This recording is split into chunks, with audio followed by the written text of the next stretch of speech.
So I was just waiting for my phone to finish charging before I left to go drive to the mall to go walk around because I figured, hey, you should let your phone battery charge up to 100% because otherwise it could damage the battery. But crazy, I just found out.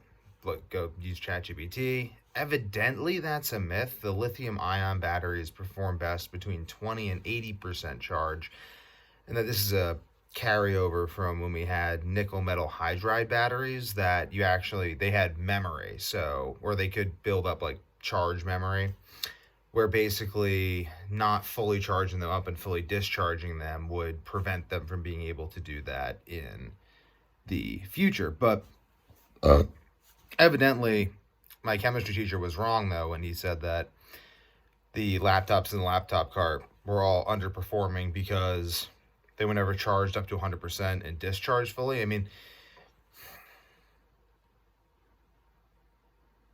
I'm gonna like understand the lithium ion battery. I want to understand the lithium ion battery. I'm not gonna spend any time really focusing on it now, but because I'm just focusing on protein cycling and everything. But I find this is something actually like I can't really stop myself from getting philosophical, but this is something that I think is important. Understanding how technology works as the world increasingly relies more and more and more on technology.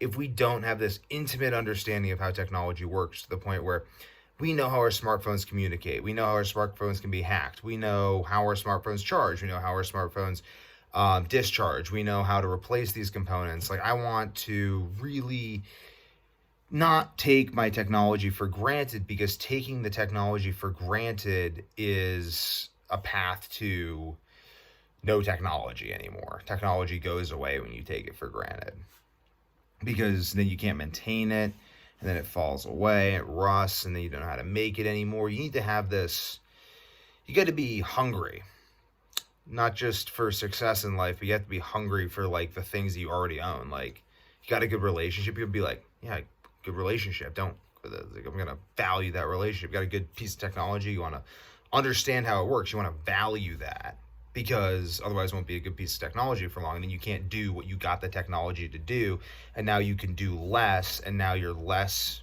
powerful, and now you go get conquered by someone else, outcompeted by someone else, you lose your job to someone else.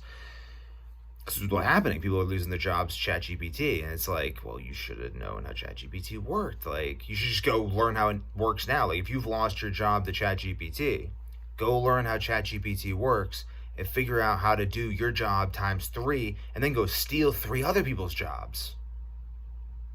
Or figure out how to steal, like, the manager who made that decision, figure out how to steal his job with ChatGPT or something. Doesn't even have to make sense. Just convince his boss that it makes sense. Be like, yeah, like, just BS. Like, so much stuff that goes on in the business world is just pure BS.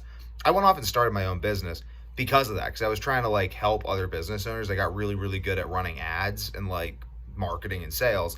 So I was like, okay, I'm gonna go help other people sell stuff. And then I just ran into so many problems with these companies, like how they ran internally. And I was like, oh, God, like selling, it was bad. It was bad. And like, I'll just throw it this way. A lot of it is the fact that if you can actually help someone, like, that doesn't matter. Like, ChatGPT probably couldn't even have done your job anyway. The guy who fired you probably doesn't even know what your job is. You just get convinced by some smooth talking person to do it, and now you don't have a job. I'm laughing because it's horrible. But yeah, understanding technology, I think it starts with like batteries, and this stuff all runs off batteries. So I'm gonna understand me some batteries, and evidently the lithium ion batteries do not have charge memory. Though I kind of remember people saying that they do. Oh, I think the thing with the lithium ion might be you don't want to let them run all the way to 0. That could be bad. I've been understanding these things more. This is necessary because I'm not going to have all of my military's phones die because our batteries weren't properly understood. And then like the Russian military, or like the military for the advancement of Canadian agendas. I don't know, man. Like, I'm not getting conquered. You got to have this mentality, because like Like people would be like, do you like? Are you just like conquer who? Who's gonna conquer you? I'm like, no one. It's like, well, who's trying to? No one right now because I'm super ready. It's like, well, are you gonna conquer anyone? Maybe. How? I don't know. Maybe I'll join the United States military and like work with them. Maybe I'll end up fighting them if they try to like become communist and whatever. But like, I'm on the side of freedom and the founding fathers of America. Like, whoever the founding fathers are rooting for up in heaven, it's just me. They're rooting for me. It's a good place to end.